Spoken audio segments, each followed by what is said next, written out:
Hello everyone and welcome back to our final segment of today and the week here on the GSMC Fantasy Sports Podcast. And to close out the show today, I am introducing a new segment, my very first fact or fiction segment here. And I'm going to try and implement this into my show every week on Fridays. Let me know what you think about it in the comments. It's a little bit of a trial run here, but every week I thought it would be interesting to bring up some bold fantasy takes that might be on my mind. If you want to contribute as well, let me know. I will be certain to try and debunk each and every one of the statements you bring up to my attention if you are willing. But this segment is really just one that I wanted to have fun with because there are a lot of different takes that have come to my attention over the past couple of weeks or that I've thought of myself.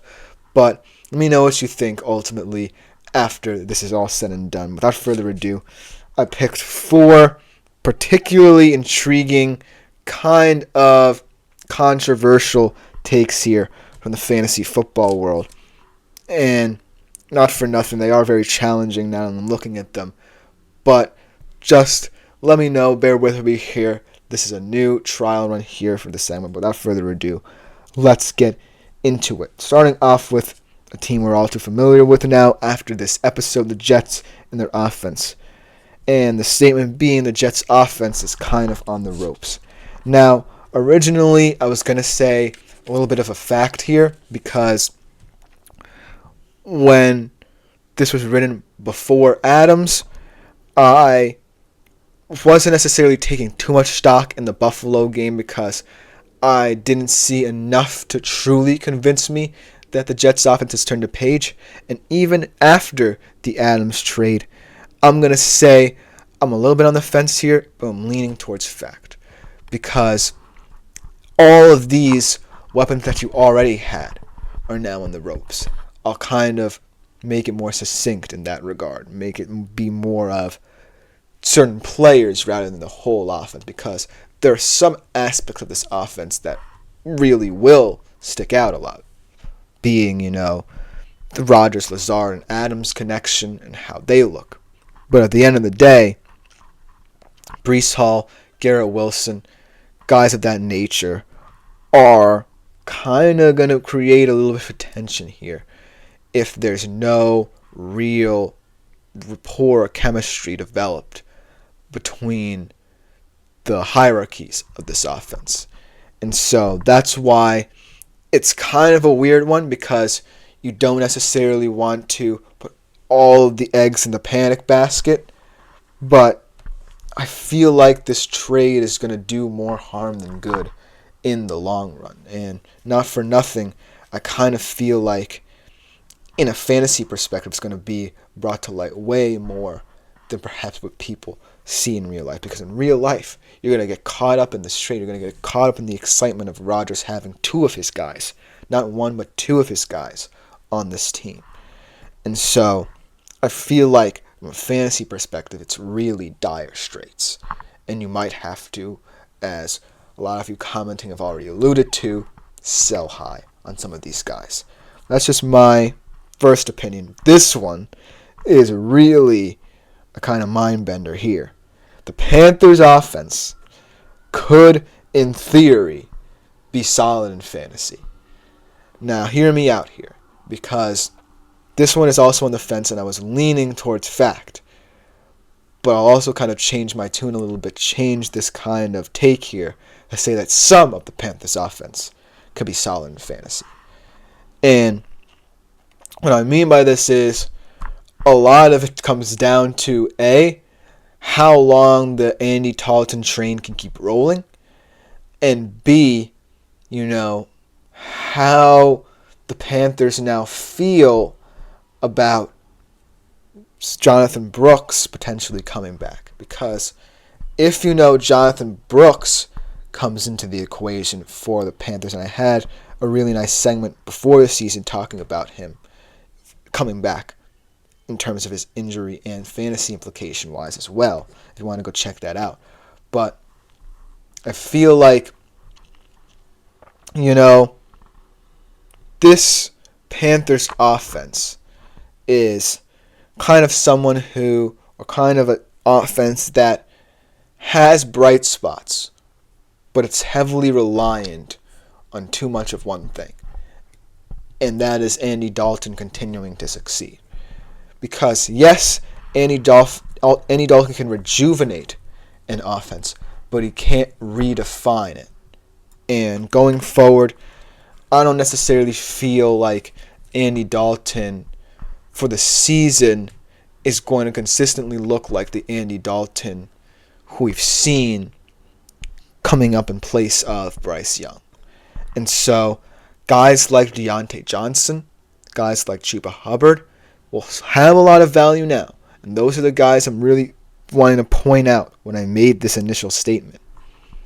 But towards the end of the season, I feel like as the Panthers play more and more tough games in their schedule, there's going to be a glaring issue of wanting to rely on these guys, but finding that because of the fact the Panthers can't necessarily evolve outside of just relying on Dalton, then that will be to Hubbard and Johnson owners' detriments.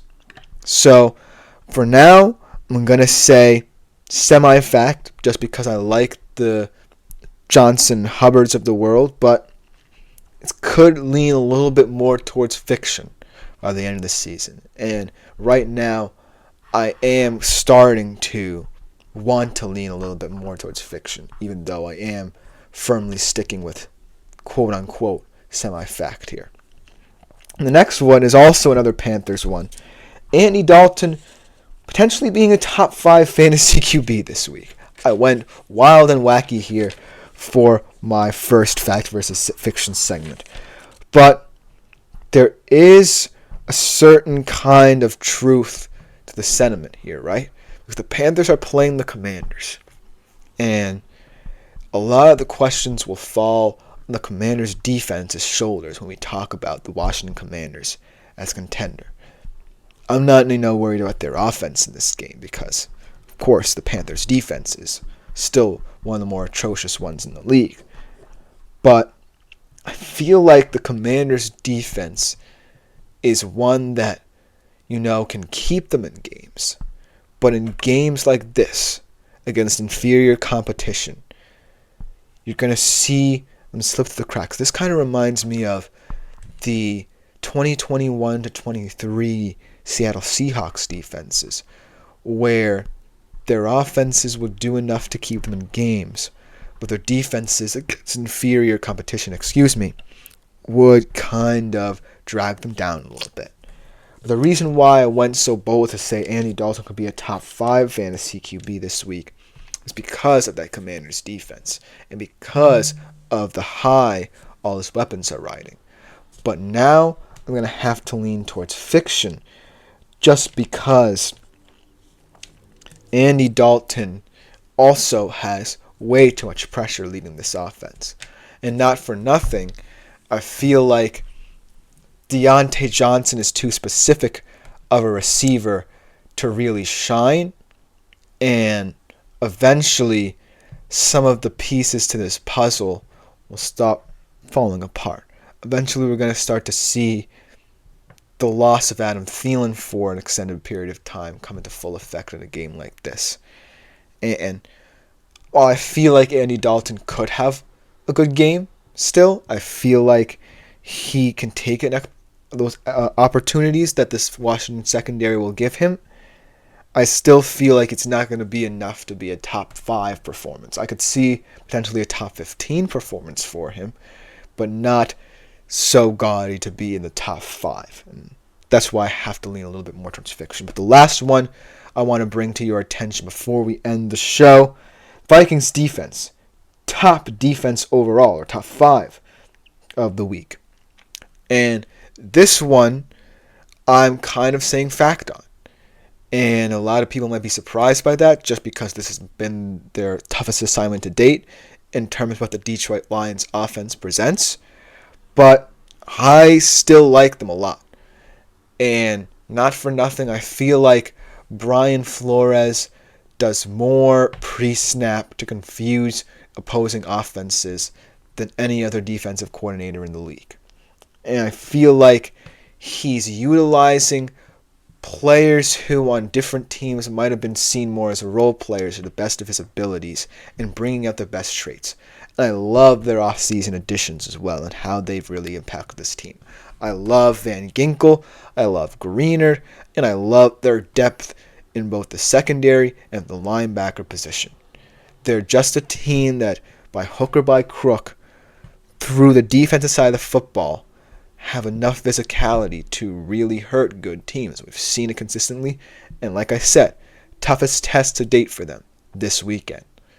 But I don't see why they can't potentially pull it off because of the fact that Brian Flores knows what he can get out of his defense, and he knows what these kind of role player types supplemented by his stars can do.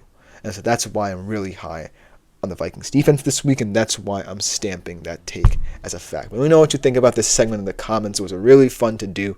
But that has been this edition of the GSMC Fantasy Sports Podcast. Thank you all for tuning in today and throughout the week. I do want to remind you yet again that if you want more exclusive content, consider liking, following, and subscribing to the show and the network as a whole. Also, check out my fellow podcasters. They're doing great things in their own right.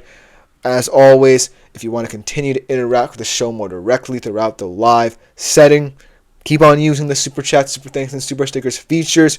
Leave a tip or donation if you feel so inclined with the $ logo towards your screen in the comments section. Other than that, I've been Chris Shepard. We'll be back next week, 3:30 p.m. Eastern Time, as always, to talk more fantasy sports. But other than that, thank you all for tuning in yet again. Have a great week and enjoy your football this weekend. I am out.